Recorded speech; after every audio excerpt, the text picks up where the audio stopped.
Good morning. It's Monday, November 20th. I'm in Pottstown, Pennsylvania. It's a holiday week, so I'm here to spend a little bit of time with family. Also, I have some new equipment that I want to install on the Jeep and little odds and ends to take care of, which I'm going to share with you. This week's episode might be a little bit shorter than usual because of the holidays and because of the work that I need to do on the Jeep. But I'm expecting to be back on the road really soon. Since this is a weekly video journal, I pretty much share everything with you guys, even if it's not adventure. One idea that I had with my Kelty double wide sleeping bag was that it has these two loops sewn into either side. I wanted to use existing screws at the base of my sleeping platform, install a couple of small hooks, and that way I can secure the one side right where it belongs, and when I need to access the hatch and go down below, I can fold it over neatly and hook up the other side as well. That'll keep it in place and basically makes a very cumbersome sleeping bag a little bit more manageable in this small space.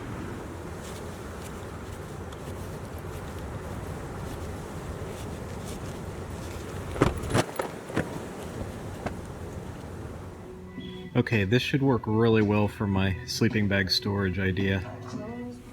Alright, let's give this sleeping bag attachment system a try. I got this bag of stainless screw eyes from the hardware store. These should go into the existing screw holes, no problem.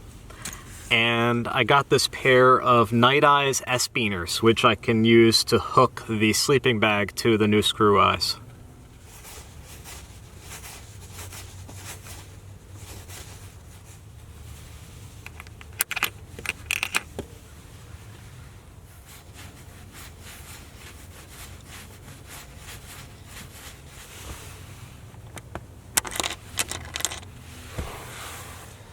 These weren't installed to tension or to bear any load whatsoever.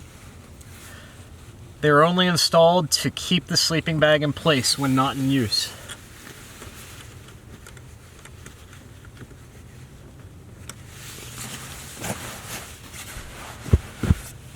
That's that.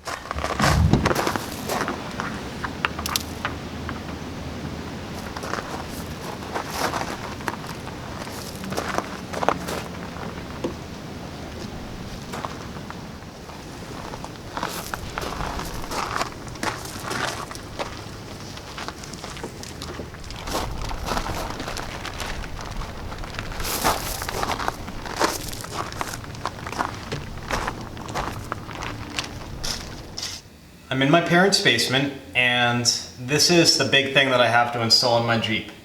It's a Goose gear plate system with the 60 rear seat delete. This is going to be a game changer for me because it offers a lot of utility and it's going to provide some much needed organization.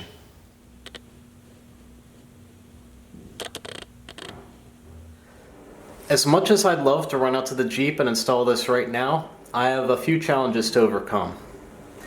First, you might notice that this is bare wood. These usually come from Goose Gear Line-X to black, but I special requested bare wood just because I thought it would look nice. The Jeep is my living space, I wanted it to look natural and airy, and I wanted to add my personal touch. Now, the Line-X product is going to be a lot more durable and a lot more practical in most cases, but I think this will look nice. Second, since this isn't Line-X, all these storage compartments are a little bit loose. The tolerances have changed since there's not a layer of Line-X to account for anymore. So I might have to add extra hardware to snug these up. And third, I have to add power outlets, particularly for my 12-volt fridge, but I'm going to add one of these on each of my rear fenders just to give me some power options, and it should be really cool when it's done. It's not too hard, it just adds to the amount of work I need to do before I can install it. First and foremost, I need to treat this bare wood with something to make it a little bit more durable and a little bit more water resistant. I'm leaning towards something polyurethane based, like a polyurethane sealant, polyacrylic. I'm not sure. However, my biggest concern is off-gassing. Regarding sealant for my Goose gear plate system, I found a company called Ecos Paints, and they make a product called Wood Shield Floor Varnish. Ecos Wood Shield Matte Interior Floor Varnish is a low sheen protective finish that dries to a hard, durable film, ideal for wood floors. It's non-toxic, no odor, and it sounds like it'd be perfect for the inside of my Jeep. Unfortunately, I had to order the Wood Shield varnish online, so it doesn't look like I'm going to get to the Goose gear system this week. I have a sad.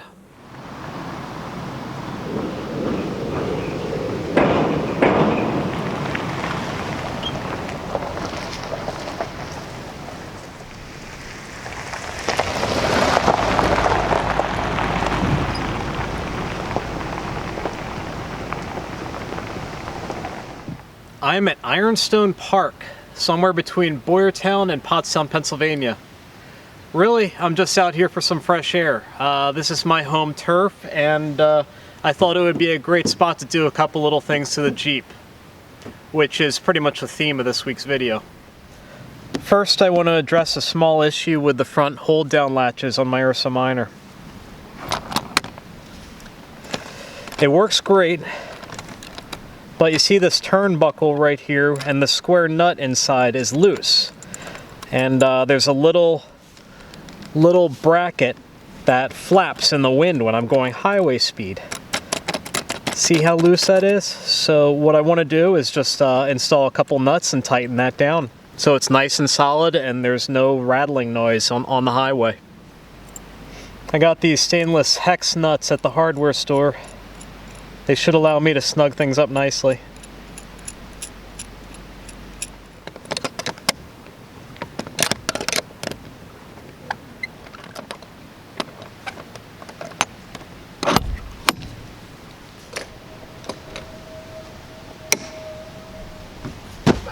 There.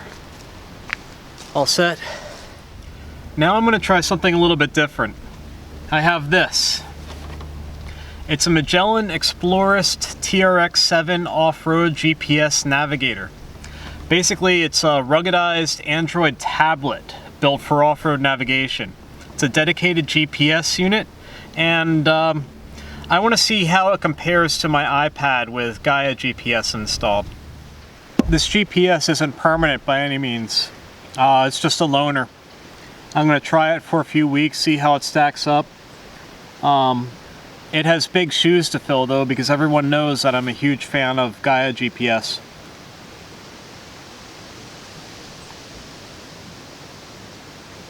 My bread is stale.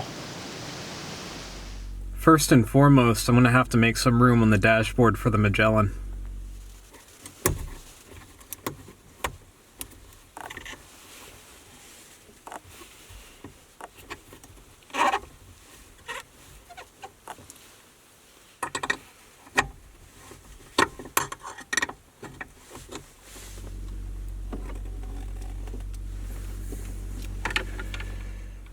Wow, that's ridiculous. Right off the bat, I think it's safe to say that anything more than one tablet is excessive. It's like Knight Rider. I feel like at any moment Devin Miles could come on the screen and give me a mission.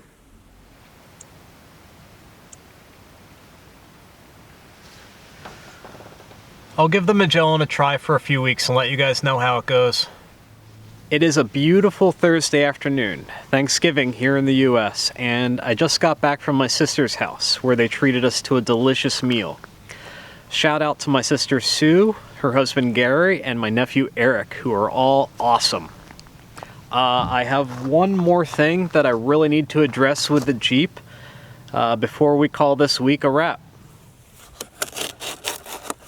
I had my front end check in the Jeep, and we seem to think that the track bar is shot, or the bushings are shot. So that is causing a very unpleasant wobble at 45 miles per hour.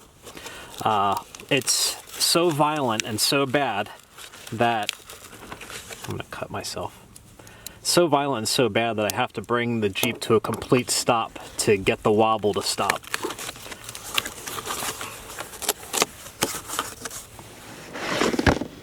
So I got this replacement adjustable track bar from JKS.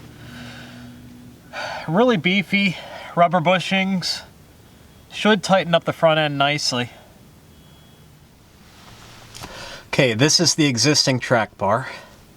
This comes off, and the much beefier JKS track bar goes in its place.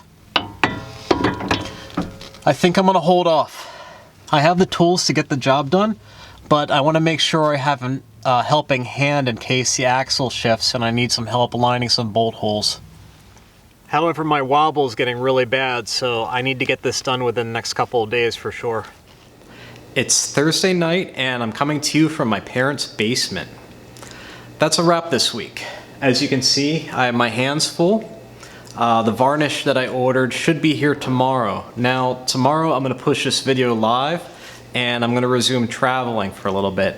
So it might be a couple weeks till I can actually install the Goose gear plate system. But I'm really looking forward to it, and it should make an incredible addition to the Jeep. As usual, thank you guys for following along, and I hope that you're enjoying the journey so far.